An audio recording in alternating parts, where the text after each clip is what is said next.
नमस्कार, मैं हूं जर्नलिस्ट राजन और मेरी मौजूदगी एक बार फिर से एकता तिवारी जी के पास है। और आज आने का उद्देश्य सिर्फ ये था क्योंकि जिस तरह से इन्होंने जो दावा किया था, जो इन्होंने बातें बताई थी पहलगाम की घटना को लेकर के, जो इन्होंने खुलासा किया था कि हाँ, वो आतंकी जो है खच्चर वालों के साथ थे, खच्चर वाले भी उनसे मिले हुए थे। तो कहीं न कहीं जो जाँच एजेंसियाँ जाँच कर रही हैं, तो वो सब चीज़ कहीं न कहीं पाया जा रहा है कि हाँ, हकीकत में ऐसा ही जो है वहाँ पे हुआ है। और इतना ही नहीं, एनआईए जो जाँच एजेंसी है वहाँ से कॉल आता है एकता जी के पास, और इनसे भी जो है पूछताछ की जा रही है कि आप कैसे श्योर हो सकती हैं कि हाँ, वही लोग थे। क्या कुछ इनसे बात हुई और क्या कुछ इन्होंने बताया उन्हें, उसको लेकर के हम इनसे बात करेंगे। एकता जी, आपके पास फ़ोन आया था एनआईए से? जी, क्या परसों शाम को। परसों आया था शाम को? जी।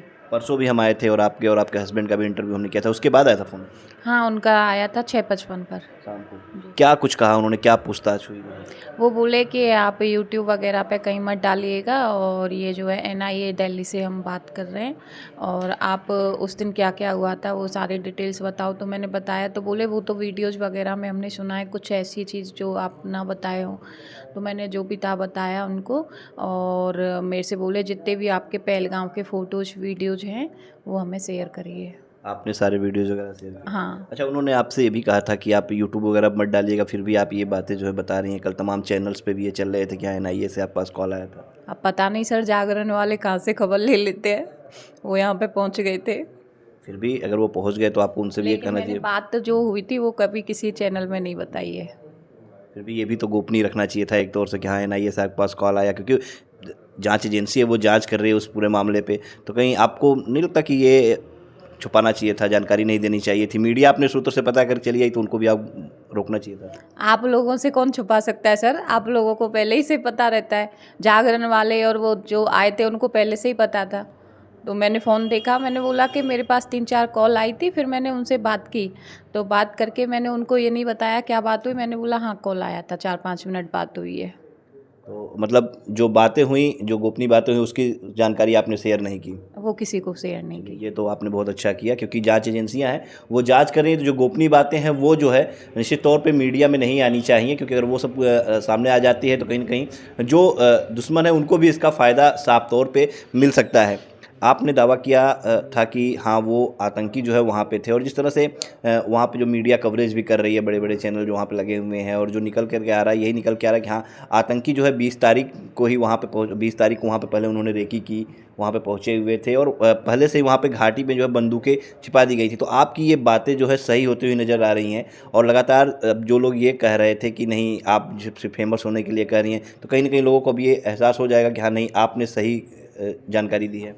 वो सर मैंने सुना था वही बोला था, मैंने तो कोई एक बात भी इधर-उधर नहीं की, जो सुनी थी मैं वही बात की थी। अब जो सुनी हूँ वही बात अगर सच है और मैंने जो सुना वही लोग इन्वॉल्व हैं उसमें, तो सीधी-सी बात है, सच तो होना ही था। तो निश्चित तौर पे वो खच्चर वाला जो है, वो भी पूरी तरह से संदिग्ध है और मिला हुआ था उन लोगों से। जी सर, मेरे सामने वो 35 बंदूक वगैरह की बात किया है तो मिला हुआ ही निकलेगा और अभी तो जाँच चल रही है, देखो क्या निकल के आता है।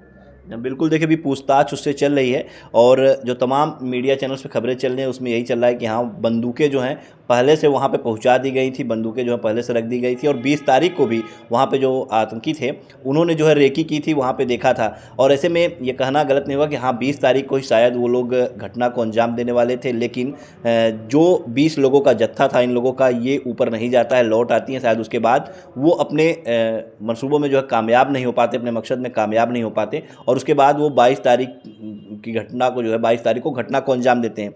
अगर लगता है आपको कि हाँ, अगर आप 20 को उस दिन ऊपर जाती तो उस दिन शायद आपके साथ ही ये घटना हो सकती थी? उस दिन क्या है सर, हम लोग तो आए थे, 20 लोग हम भी आए थे और कुछ लोग उधर की साइड खड़े थे, मौसम बेकार सा हो गया था बारिश जैसा, तो वो लोग भी आए थे शायद।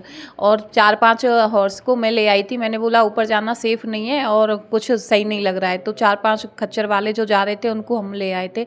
तो मतलब टोटल मिलाया जाए तो 50-60 लोग तो वापस आ ही गए थे। 50-60 लोग आपके साथ वापस आ गए थे, हाँ जी। मतलब आपके कहने पे? मेरे कहने से मेरी पूरी टीम चिल्ला-चिल्ला के कह रही थी ऊपर मत जाओ, ऊपर सेफ नहीं लग रहा है, कुछ ढंग का नहीं लग रहा है, कुछ बातें ये ऐसी कर रहे हैं। तो खच्चर वालों से हमारी नीचे लड़ाई वगैरह भी हुई थी, तो खच्चर वाले बोल भी रहे थे कि हमारा लॉस करवा रहे हो आप, ऐसे बोल के। मैंने कहा वहाँ बातें कैसी हो रही हैं, वो नहीं सुन रहे हो आप? और फिर वो लड़का कहाँ है जो आप वो किए थे, तो वो छुपा दिए थे वो लड़के को। अच्छा, वो जो लड़का जो कर रहा था उसको छुपा दिया गया था। अच्छा, तो आप लोग सभी लोग निकल आए। अगर ये अब उस समय तो आप लोग ये सिर्फ डर गई थी, जैसे आप लोगों ने बताया था कि हाँ, हो सकता है लूट-वूट की घटना को, इतना बड़ा तो आप लोगों ने सोचा नहीं था कि हाँ, इतनी बड़ी हाँ। आतंकवादी घटना को अंजाम दे देंगे। तो लेकिन सुनने के बाद कहीं न कहीं थोड़ा-सा डर तो हुआ ना कि इतनी बड़ी घटना हो गई। थोड़ा सा गिल्टी फील हुआ था कि वहाँ पे हम लोग अगर ज़्यादा ढूंढते, या जम्मू कश्मीर में जब हम रेलवे स्टेशन थे वहाँ पे पुलिस मिली थी, जम्मू कश्मीर में हमें पहलगाम में तो थी नहीं, उसके बाद भी नहीं थी, तो जम्मू में हमें फर्स्ट टाइम पुलिस मिली थी, तो हमने सोचा था काश वहाँ बता देते, अगर हमें ऐसा पता होता तो ऐसा हो जाएगा। गिल्टी फील हुआ था। गिल्टी फील हुआ था। अब भी इस बात का गम, हम ये तो गम हमेशा जीवन भर रहेगा कि हाँ, अगर थोड़ी-सी समझदारी हुई होती तो शायद ऐसा बच जाता। समझदारी तो सर थी। अब आप एक बात बताइए, किसी पुलिस वाले को यहाँ पे कुछ प्रॉब्लम होने वाली हो और आम जैसे कि नॉर्मल पर्सन जाके बताए तो वो यकीन करेंगे? कोई यकीन नहीं करता सर। मैं तो असम में भी एक बार ऐसा हुआ था, वहाँ पे भी कोई यकीन नहीं किया था, उल्टा फंसा और देते हैं। तो मेरे को तो दिख रहा था अपने बच्चों को, अपनी फैमिली को वहाँ पे लेके जाना है, क्योंकि ये रॉबरी वगैरह का केस है। और बंदूक वगैरह की बात अगर मेरे को बिल्कुल माइंड में आता भी कि ऐसा कुछ हो जाएगा तो मैं बताती, क्योंकि मेरे को तो लग रहा था कश्मीर है और यहाँ पे पूरी आर्मी यहीं तो रहती है।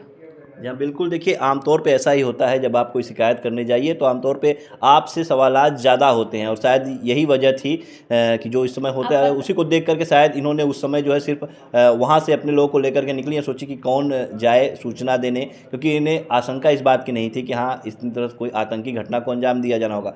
ये इन्होंने सिर्फ सोचा कि हल्की-फुल्की लूट या चोरी की वारदात को लोग अंजाम देते, इसलिए अपने जत्थे को लेकर के वहाँ से चली। आप कुछ कह रही थी? हाँ, ये कह रही थी, अब हम लोग बता रहे हैं। हमने आके ही, मैंने जैसे ही वो हमला देखा है 23 को, मैं तुरंत कॉल मैसेज की हूँ 23 को, क्योंकि मैं यहाँ पे पहुँचती हूँ तो मेरे को पता लगता है। मैंने 23 को बताया, तो अब कौन सा यकीन कर रहे हैं आप बताइए? अब भी तो यकीन नहीं कर रहे, तो वहाँ पे कैसे यकीन करते जब तक तो हमला हुआ ही नहीं था। लेकिन अब आपने जो भी बताया है उस हिसाब से कहीं न कहीं ये निकल के आ रहा है कि हाँ, पहले से ही घाटी में जो है बंदूकें छिपाई गई थी, और 20 तारीख को भी वहाँ पे जो है टेररिस्ट पहुँचे हुए थे, और वहाँ पे उन्होंने 20 तारीख को रेकी की थी, वहाँ पे सब कुछ अपना प्लानिंग किया था उन लोगों ने। ये सब चीज़ें तो निकल के आ रही हैं, आपकी बातें तो सच साबित हो रही हैं। सर, जो भी मैंने सुना वो मैंने बताया। अब देखो, इस बात पे यकीन ही नहीं कर रहे थे पहले लोग, अब वही बात निकल के आ रही है। अगर मानते तो शायद हो सकता है जल्दी जाँच हो पाती, और लेकिन जल्दी जो है उन लोग शायद पकड़ने में भी जल्दी कामयाबी मिल जाए। हाँ, अब भी मैं बोल रही थी कि मैंने 2 लोगों को वहाँ पे देखा है, पहचाने, क्योंकि हमारी उनसे, अगर नॉर्मल देखते ना तो पहचान में नहीं आते। हमारी उनसे बदतमीज़ी हुई थी, उन्होंने हमारे साथ बदसलूकी की थी, तो हम उनको पहचान रहे हैं।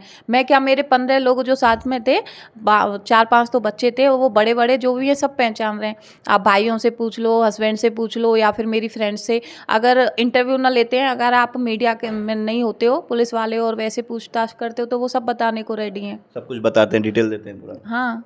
अच्छा, आपके पास तमाम वीडियोज़ वगैरह भी कुछ हैं, और कुछ और भी वीडियो थे जो खच्चर में बैठ के लोग जा रहे हैं, उसमें भी वो संदिग्ध नज़र आ रहे थे, आपने बताया था। हाँ, एक आया है, हल्का-सा उसकी झलक आई है, जो 20 से 25 साल का है। वही जिसकी स्केच जो है जिसका जारी हुआ है। जिसका स्क्रैच जारी हुआ है वही टेररिस्ट है, तो वो हमारे पास जो है, मैं पूरा 200% श्योर हूँ कि वो हमारे साथ ही थे। आपके साथ थे उस दिन? जी, 20 तारीख को? 20 तारीख को वहीं थे वो, कश्मीर वैली में।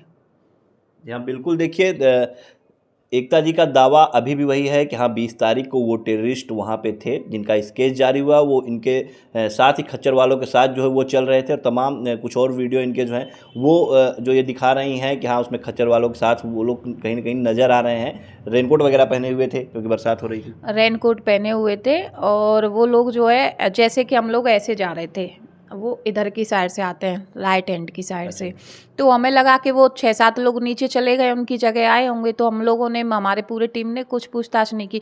पूछताछ करते भी कैसे कैसे पहचानोगे, किसी के पास आई कार्ड वगैरह तो रहता नहीं है, सब नॉर्मल से ही लगते हैं, तो पहचान ही नहीं आ पा रहे थे। लेकिन उस दिन उन्होंने ग्रे कलर का यहाँ तक का और एक ग्रीन, लाइट ग्रीन पहना हुआ था। इसीलिए आपको शक हो गया था उन सबके ऊपर? शक बात सर, वैसे बाकी के जो थे खच्चर वाले, वो क्या है कि किसी के पास बैग नहीं था, उन 2 के पास ही बैग था। पीछे बैग लटकाए हुए थे, फिर रेनकोट पहने हुए थे। जी हाँ, बिल्कुल। देखिए, तो निश्चित तौर पे एकता जी ने अभी तक जितने भी बातें इन्होंने बताई हैं, वो बातें कहीं न कहीं सही साबित होती हुई नज़र आ रही हैं कि आतंकी पहले पहुँचे हुए थे, 20 तारीख को वहाँ पे पहुँचे हुए थे, और उन्होंने पहले से ही वहाँ पे जो है घाटी में बंदूकें छिपा रखी थी। निश्चित तौर पे अगर इनकी बातों पे पहले ही दिन से जब इन्होंने फ़ोन किया था और सूचना दी थी, उसी समय से अगर त्वरित गति से जाँच शुरू होती तो कहीं न कहीं कुछ आतंकी जो है वो पकड़े गए होते, और जाँच एजेंसियों को भी एक मदद मिलती। हालाँकि देर से ही सही, जब इनकी बातें मीडिया में आई और उसके बाद जाँच जांच एजेंसियां अब सक्रिय हो गई हैं और एनआईए भी अब इनसे फ़ोन करके एनआईए के लोग भी जो है पूछताछ कर रहे हैं और निश्चित तौर पे पूरा विश्वास है कि आने वाले समय में जल्द ही उन आतंकियों को पकड़वाने में एकता तिवारी की ये जो बातें हैं, इनके जो ये वीडियो हैं, वो पूरी तरह से कारगर साबित होंगे।